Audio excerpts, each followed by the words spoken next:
Hello everyone, good evening. তোমরা সবাই কেমন আছো? আশা করি তোমরা সবাই ভালো আছো। আমি অনেক ভালো আছি। তো চলো আজকে একটু বিকালবেলা হাঁটতে যাই। ফুচকার দোকান বসেছে নাকি তাই দেখতে যাই, চলো। তো আমি আর আমার একটা ভাগ্নি যাচ্ছিলাম।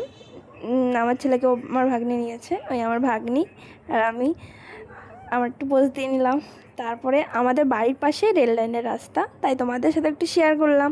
আমাদের গ্রামের ওইদিকে তো রেল লাইনের রাস্তা নেই না, আমার বাড়ি আসলে অনেকেই রেল লাইনের রাস্তা দেখতে আসে, তাই আমি ভিডিওর মধ্যে একটু শেয়ার করলাম।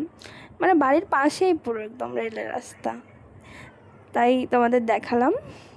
দেখিয়ে এখানে তারপরে আমরা বাড়ি যাচ্ছি। ফুচকার দোকান বসে নাই। তারপর আমার আমার ভাগ্নি আমার ছেলেকে নিয়েছে কোলে।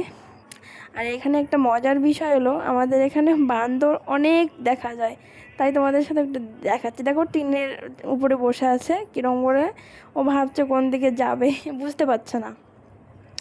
তারপরে ওখানে বসে বসে আছে, অনেকক্ষণ বসেছিল। তারপর আমি আসলাম কাকির সাথে একটু গল্প করে বাড়ি আসলাম। তো বাড়ি আসার পথে দেখলাম একটা গোমাতা ওখানে যাচ্ছে, তাই একটু ভিডিও নিলাম। তো টাটা।